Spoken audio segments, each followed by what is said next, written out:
મહંત સ્વામી મહારાજના આશીર્વાદથી જાન્યુઆરી 2024માં સુરત ખાતે ગૌરવવંતા BAPS કાર્યકર સુવર્ણ મહોત્સવ પર્વનો આરંભ કરવામાં આવ્યો.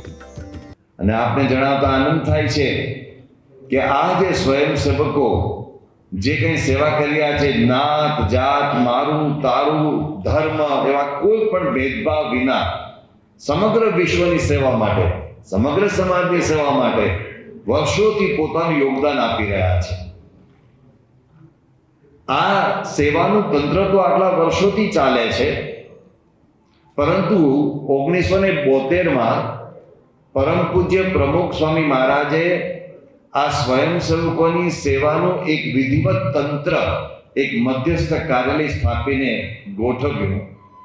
એટલે 1972માં આ સંસ્થાને વિધિવત મુંબઈમાં મધ્યસ્થ કાર્યાલય તેઓએ સ્થાપ્યું.